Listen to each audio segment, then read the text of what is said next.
So today our topic is renin,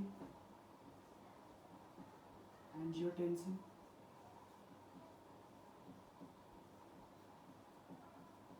aldosterone system.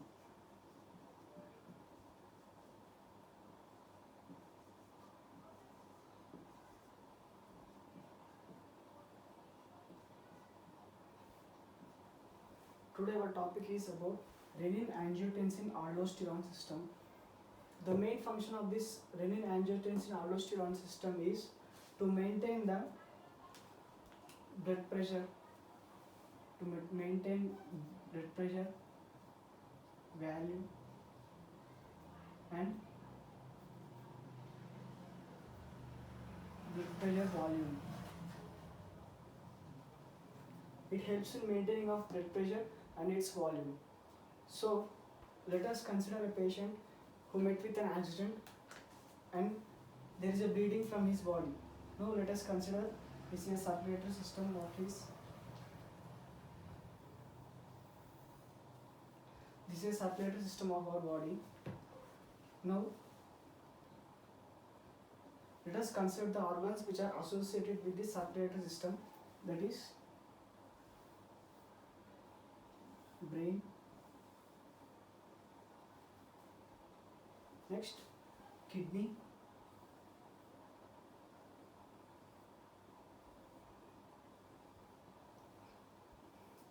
next liver,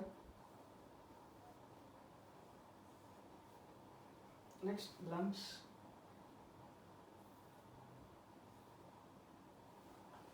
next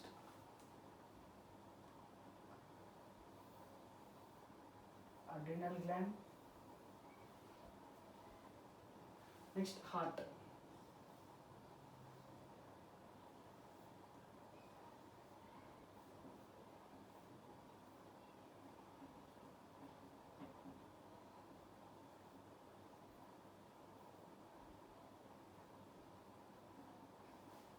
These are the organs which are associated with our circulatory system. It is brain, kidney, liver, heart and adrenal gland.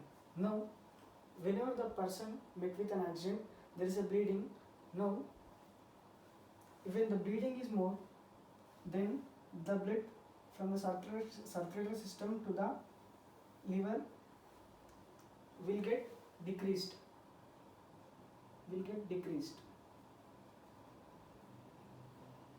Now when the amount of blood which is coming to the kidney get decreased, then there is a production of an enzyme called renin. The enzyme renin which is produced from the kidney will get entered into the bloodstream. Now let us discuss the mechanism of production of this renin. Let us draw the structure of nephron.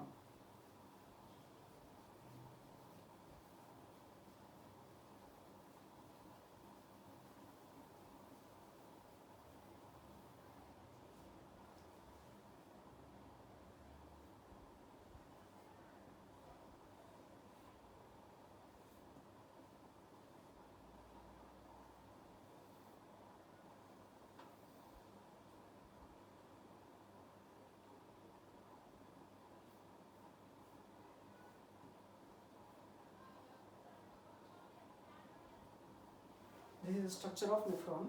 Each kidney contains 1 million of nephrons. Nephron is structural and functional unit of kidney. Now let us consider this is efferent arteriole.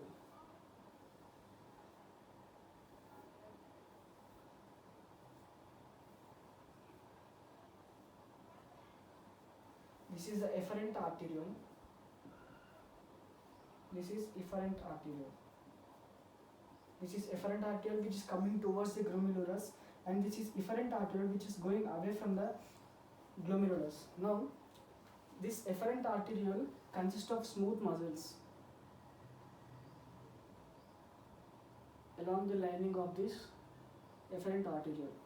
Now This each and every nephron which is present in the kidney consists of blood pressure measuring devices. It is blood pressure measuring devices. Blood pressure measuring devices. Each and every nephron of our kidney consists of blood pressure measuring devices. Now, what are these blood pressure measuring devices present in our nephrons? Now, first one, when these are the simple epithelial tissue which is present along the lining of this efferent arteriole. When this efferent arteriole coming towards the glomeruli, this simple epithelial cells will get converted into large cells. Will get converted into large cells.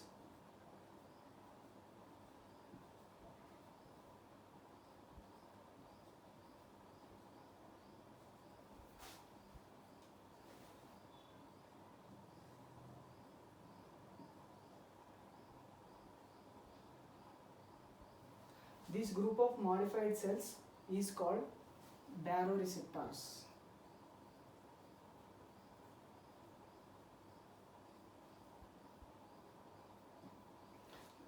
These specialized modified cells of epithelial tissue which are present at the lining of efferent arteriole is called baroreceptors.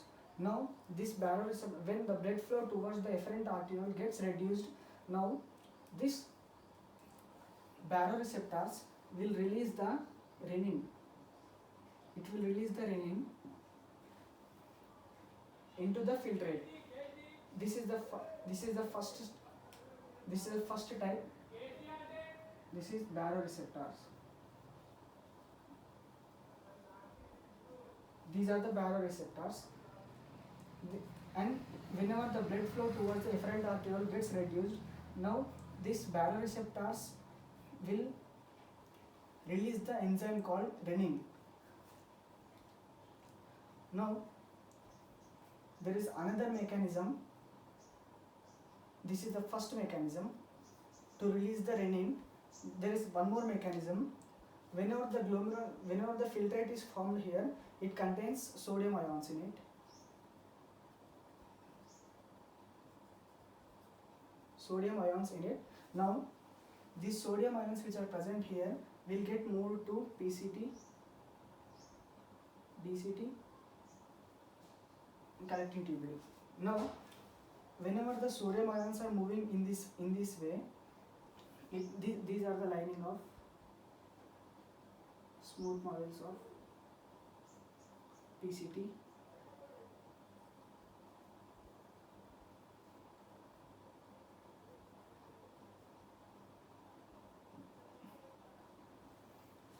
These are the simple epithelial cells of PCT and DCT. Now, there is this here. The sodium ions are moving in this direction. In PCT, there is 65% of sodium ions will get absorbed. Out of 100%, 65% of sodium ions will get absorbed in this area. Now, in this area, remaining 25% of sodium ions will get absorbed. Here 65 plus 25, total 90% of sodium ions will get absorbed. Remaining 10% will be present here. Now, there is a special longitudinal cells.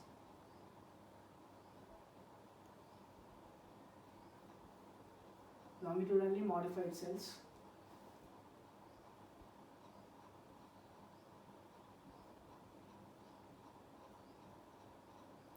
Longitudinally modified cells present on the DCT of nephron. These cells are called macula densa. These modified cells are called Parkinson cells. These are Parkinson cells and these are macula densa. Macula densa cells are present on the upper side of this anterior part of this DCT. Now, whenever the sodium ions are get absorbed by the DCT, this macula densa cells will liberate renin into the filtrate. This is the second mechanism. First mechanism is from Parkinson, and second mechanism of renin is from macula densa. The second one is macula densa. Now there is a connection called juxtaglomerular apparatus. Juxtaglomerular apparatus. What is juxtaglomerular apparatus? Now, when we see a connection between, there is a connection between these Pulkyson cells and macula densa is connected by connective tissue.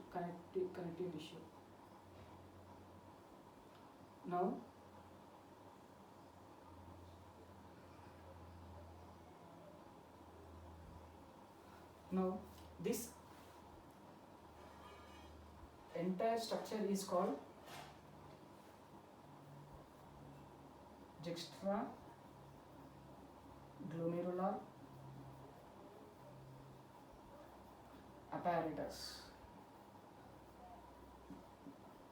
This entire cells is called, entire structure is called juxtaglomerular apparatus. Whenever the person, once again, whenever the person is bleeding, then the amount of the blood which is reaching to the kidney, is low. It becomes lesser, and the volume of the blood will become lesser, and when the volume of the blood which is entering into the kidneys get lesser, then some of the cells which are present at the lining of the efferent arteriole gets modified, and these cells are called Pulkyson cells, and these are also called baroreceptors. These are baroreceptors. When the amount of the blood which is present in the efferent arteriole will get lesser, then this baroreceptors will liberate renin. This renin is an enzyme. Now, this is the first mechanism. Then another mechanism of liberation of renin, when the glomerular filtrate is present in this area. Now, the sodium which is present in this area will get moved into the PCT and DCT. When the filtrate reaches the DCT level, 90% of the sodium gets absorbed. Only remaining 10% will be present.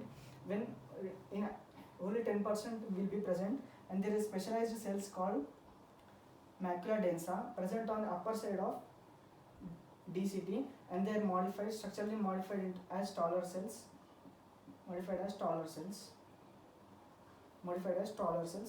And these will liberate renin. This is the second mechanism, and this combination of these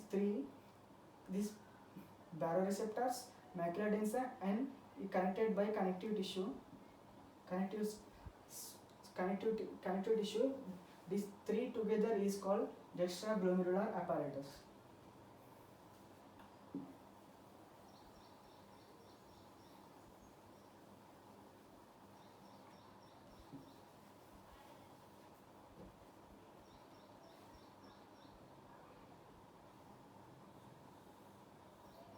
This is the liver. Now, when the renin is liberated from these three parts, there is efferent arteriole which is going from kidney to the circulatory system. Now it will carry the renin.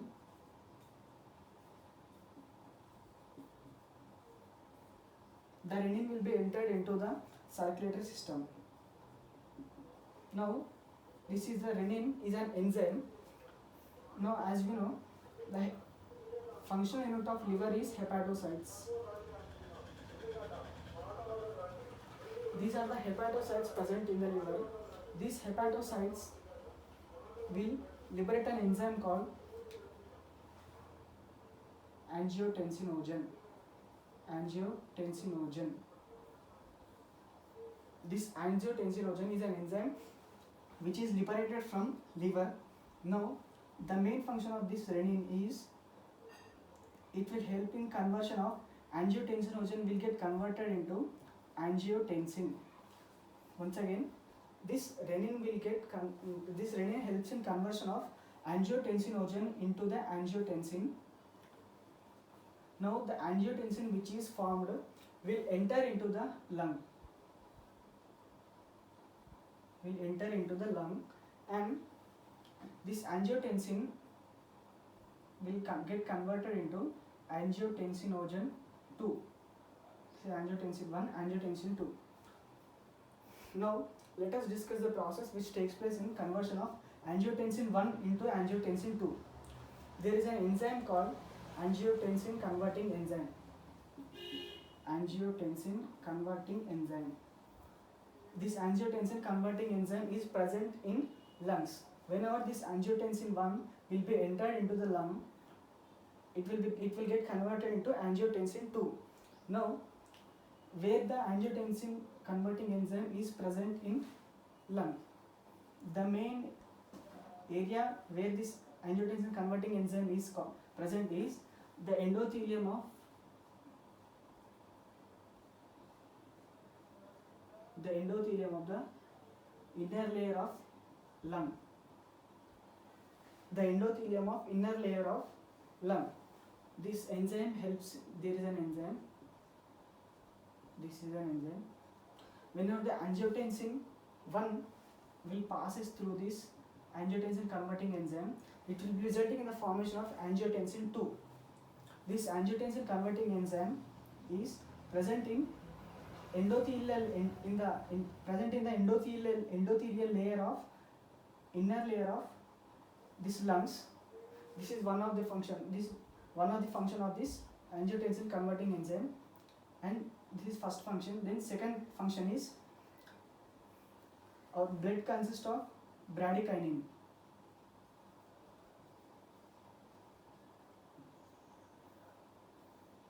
Our blood consists of bradykinin. How this angiotensin converting enzyme will act on bradykinin means, this bradykinin, when it is passed through this angiotensin converting enzyme, it will get broken down.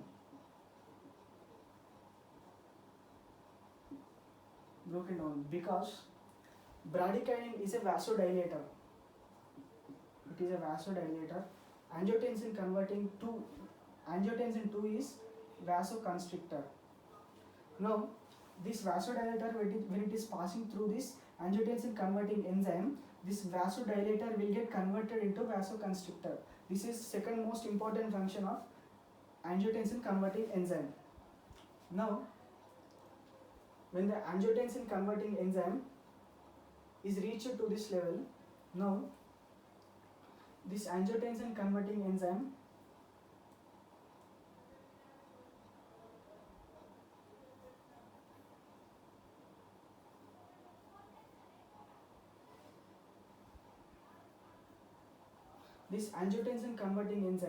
will move to the heart. Let us draw a diagram.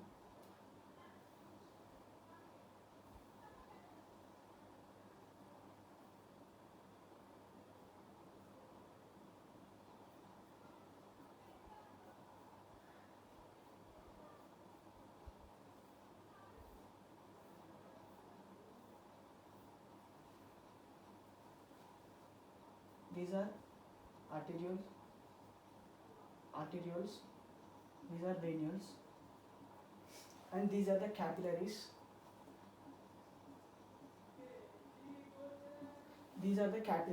And when the angiotensin 2 will get moved to venular end. This venular end consists of receptors, and this arteriolar end also consists receptors. When the angiotensin 2 will get attached to the receptors of venules, the venules get contracted.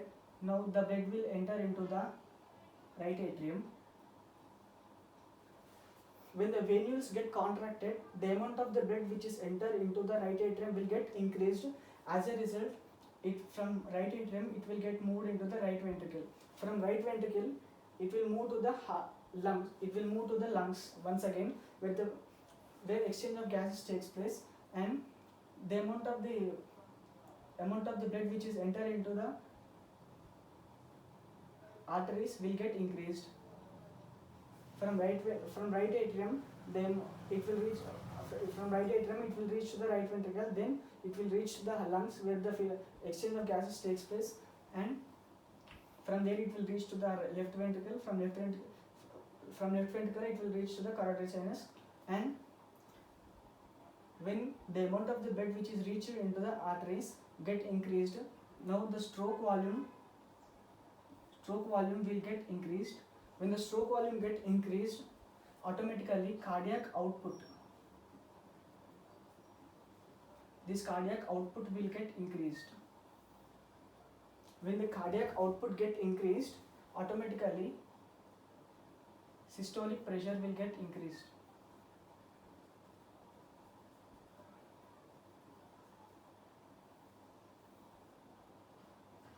Automatically the systolic pressure will get increased. First, as I told, when person got accident, then the flow of blood takes place from his body, and the blood pressure value will get decreased. From now here the systolic blood pressure will get increased, so blood pressure get maintained. This is one more mechanism, and there is one more choice, that angiotensin 2 will get entered to adrenal gland. The outermost layer of the adrenal gland is zona glomerulosa. Now this efferent arteriole which is entered into the zona glomerulosa, this zona glomerulosa will secrete aldosterone.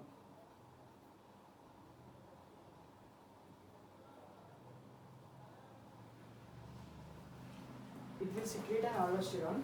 Now one more mechanism, when this angiotensin 2 will reach the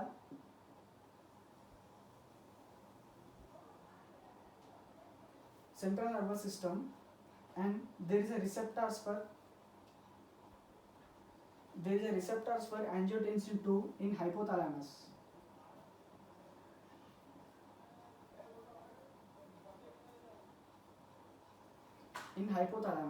Now when angiotensin 2 enzyme will get attached to these receptors of angiotensin 2, it will activate a product called ADH. Now the ADH which is released from the receptors of hypothalamus, the main function of this ADH is in DCT, it will absorb the water. In DCT and helps in maintenance of water body, maintaining water levels.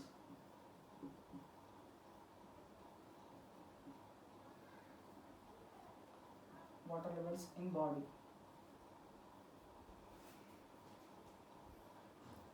This is one of the most important mechanism, that is renin angiotensin aldosterone mechanism.